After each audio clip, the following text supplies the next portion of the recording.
오늘 말씀을 통해서 우리가 생각해 보아야 할 것은 하나님의 주권과 그리고 또 우리의 책임입니다. 어제 말씀에서도 구원을 이루시는 일은 하나님께서 능동적이고 또 주권적으로 강권적으로 그 일을 하신다라는 것을 우리가 살펴보았습니다.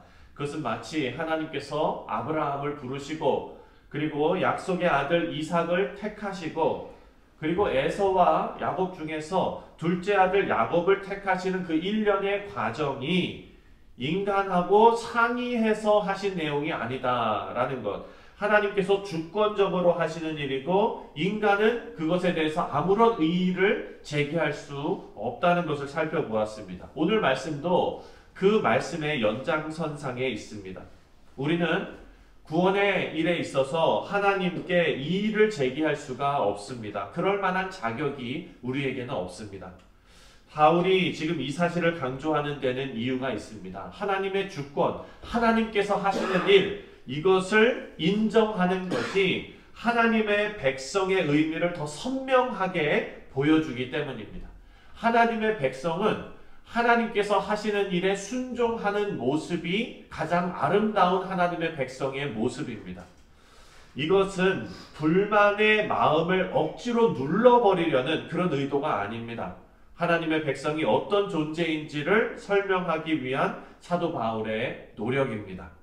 어제 살펴본 말씀에서 모세와 바로의 경우를 예를 들어서 사도 바울이 설명했습니다.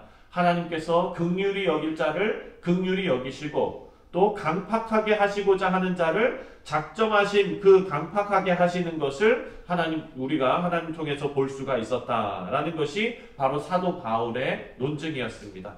모세가 이스라엘 백성들을 인도해 내면서 하나님 왜 바로를 구원하지 않으십니까? 라고 따질 수 없다는 것입니다. 마찬가지로 오늘 본문 말씀을 보면은요, 토기 장이의 비유를 사용해서 똑같은 그런 논증을 하고 있습니다.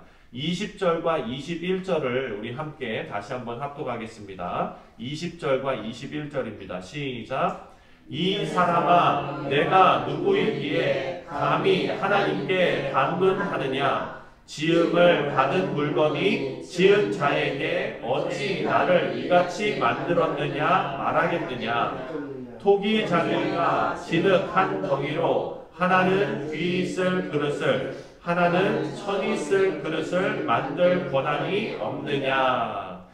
아멘. 이 비유는요, 이런 질문의 답입니다. 어떤 질문이냐면, 인간이 하나님의 주권에 있다면, 하나님이 우리를 있는 그대로 그냥 다 만드셨다면, 그렇다면 하나님께서 우리가 잘못했다고 책망하시면 안 되는 거 아닙니까? 하나님 다 하셨는데 하나님 다 하시고 나서 우리한테 책임 물으시는 게 그게 옳은 일입니까? 이런 질문에 대한 답으로 지금 사도 바울은 토기장이 비유를 통해서 지금 말씀하고 있습니다. 진흙으로 그릇을 만드는 이 토기장이가 이 토기의 씀씀이를 결정하는 것은 당연하다라는 그런 설명입니다. 왜 나는 귀하게 쓰이는 그릇이 되고 왜 저 사람은 천하게 쓰이는 그릇이 됩니까? 여러분, 이 질문이요, 그리고 이 불만이 조금 더 이 불만을 발전시키면 이런 거죠. 하나님 주권 가운데 왜 저 사람은 구원받고 왜 어떤 사람은 구원받지 못합니까? 이게 분명히 불공평한 건 아닙니까? 이런 질문에 빠지게 됩니다. 하지만 이것은 잘못된 생각입니다. 하나님께서 택하여서 구원하신 것을 생각하면 인간에게는 전혀 책임이 없다는 식으로 잘못 생각하는데 이 질문에 문제가 발생하는 것입니다. 그러니까 하나님께서 택하셔서 구원하셨다라고 생각하니까 나는 죄가 없이 정말로 깨끗하고 구원받을 만한 사람이고 그 가운데서 하나님께서 나를 택하셨다라고 생각하는데 그게 아닌 거예요. 네. 그리고 나는 구원받을 만한 사람인데 하나님께서 나를 선택하지 않으셔가지고 내가 죄 가운데 지금 사망에 이르게 되었다라고 생각하는 것도 너무나 잘못된 생각입니다. 사랑하는 성도님들, 성도가 어떻게 구원을 받는가? 답이 뭡니까? 바로 하나님께서 그 성도를 택하셨기 때문입니다. 선택하셨기 때문입니다. 하나님께서 여러분을 선택하시고 부르셨습니다.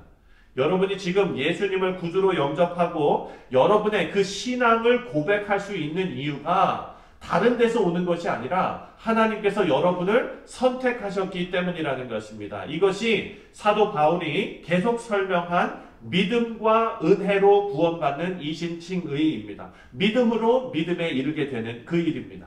그렇다면 반대로 사람이 어떻게 구원받지 못하는가? 이 질문의 답은요, 하나님께서 그들을 선택하지 않으셨다로 가면 안 되고 구원의 복음을 거절하고 교만하고 오만한 죄인이기 때문입니다로 가야 하는 것입니다. 그것이 바로 인간의 책임 교리입니다. 아까 말한 하나님께서 선택하셔서 구원하셨다. 이것은 하나님의 선택의 교리이고, 그리고 우리가 구원받지 못하는 어떤 그런 죄 가운데서 빠져서 허우적대는 이것을 설명할 때는 인간의 책임 교리로 설명이 되어야 하는 것입니다. 우리 모두가 모든 사람이 구원받아야 한다, 공평해야 한다, 이렇게 생각한다면 모세가 바로 왕까지 데리고 나왔어야 되는 것입니다. 이런 하나님의 선택에 인간의 책임이 전혀 없다는 식으로 생각하면 아주 잘못된 것입니다. 구원받지 못한 사람들의 책임을 하나님께서 선택하지 않으셨다라는 것으로 돌리면 안 되는 것입니다. 인간은 모두 아담에게 속해서 아담 안에서 범죄했습니다. 그것이 인간 책임의 교리가 바로 이것입니다. 모든 사람은 복음을 거절한 것에 대해서 책임을 져야 합니다. 그러나 하나님의 은혜로 복음을 받아들인 성도들이 있습니다. 우리가 복음을 받아들였다고 해서 그 공로가 우리 것입니까? 내가 하나님 믿었어. 내가 인간의 책임 교리에서 벗어나서 내가 하나님을 믿었어. 이 공로가 우리 자신에게 돌아오면 안 됩니다. 왜냐하면 그것은 하나님의 부르심, 선택하신 은혜의 결과이기 때문입니다. 25절과 26절을 함께 읽겠습니다. 25절, 26절 시작. 호세아에 그래도 이르기를 내가 내 백성 아닌 자를 내 백성이라 사랑하지 아니한 자를 사랑한 자라 부르리라. 너희는 내 백성이 아니라 한 그곳에서 그들이 살아계신 하나님의 아들이라 일컬음을 받으리라 함과 같으니라. 아멘. 여러분, 호세아 이야기 잘 아시지 않습니까? 하나님께서 범죄한 이스라엘을 하나님의 그 안타까운 마음을 드러내시기 위해서 호세아를 불러서 고멜을 아내로 맞으라고 합니다. 근데 그 고멜은 자기 그 남편, 그 호세아를 배신하고 또 자기 몸을 파는 그런 일로 또 도망가게 됩니다. 그런데 하나님께서 그 정말 마음 아픈 그 고멜을 다시 데리고 오라고 얘기해요. 그러면서 그 호세아와 고멜 사이에서 애를 낳게 되는데, 오늘 보니까 여기 지금 25절 말씀에 호세아의 그래도 이르기를 내가 내 백성이 아닌 자를 내 백성이라 하고 사랑하지 아니한 자를 사랑한 자라 부르리라 라고 말씀하신 내용이 나오지 않습니까? 호세아와 고멜 사이에서 자녀를 낳는데 로암미라는 그런 이름을 지어주게 됩니다. 로는 아니다 라는 거고 암미는 내 자식, 내 백성이라는 뜻이에요. 그러니까 내 백성이 아니다 라는 이름으로 자기 자녀의 이름을 지으라고 해요. 나중에 하나님께서 이스라엘 백성들을 회복시키시는 의미로 로암미에서 로를 빼고 암미라 부르리라. 그리고 내 사랑하는 자 로루하마, 내 사랑하는 자가 아니다. 그런 말에서 로를 빼고 루하마라고 부르리라. 내가 사랑하는 자라고 부르리라. 하나님께서 이렇게 그 백성을 사랑하시는 것으로 회복시키시는 그 의미로 이렇게 불렀습니다.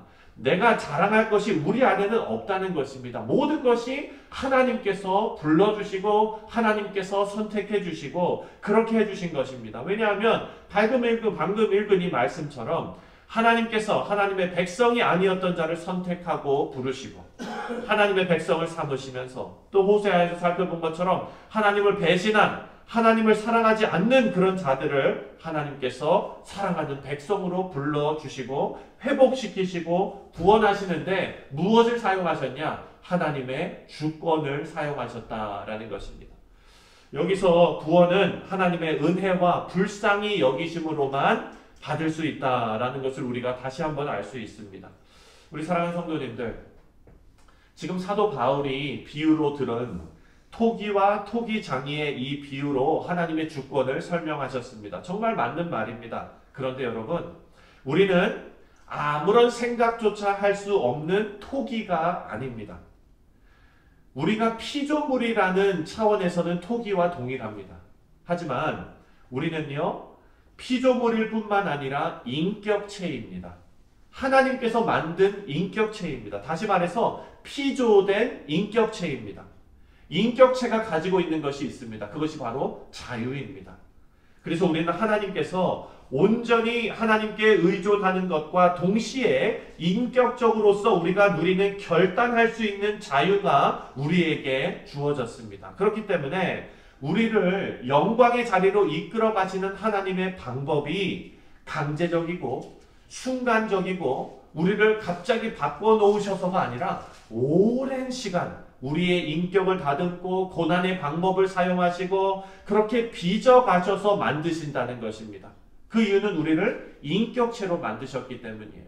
우리를 전적으로 하나님께서 항복시키시는 거예요. 우리의 생각과 자유와 이 모든 것을 하나님의 권능과 하나님의 주권과 하나님의 섭리 앞에 굴복시키기까지 우리를 매일매일 하나님께서 항복시켜가는 작업을 하십니다.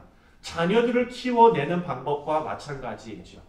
자녀들 보고 오늘 하루 갑자기 너 어른처럼 어른스러워져라 이렇게 할 수 없지 않습니까? 하루하루 그 자녀와 함께 성장해 나가는 겁니다. 다만 우리가 인격체이기 때문에 하나님께서 맺으신 이 언약에 대해서 우리의 책임과 의무를 다하면서 마음을 다해 하나님을 순종하는 삶, 하나님께 순종하는 삶이 우리에게 요구된다라는 것을 알 수가 있습니다. 우리 사랑하는 성도님들, 오늘 하루 우리 모두가 하나님의 뜻에 대적하는 인생이 되지 않기를 바랍니다.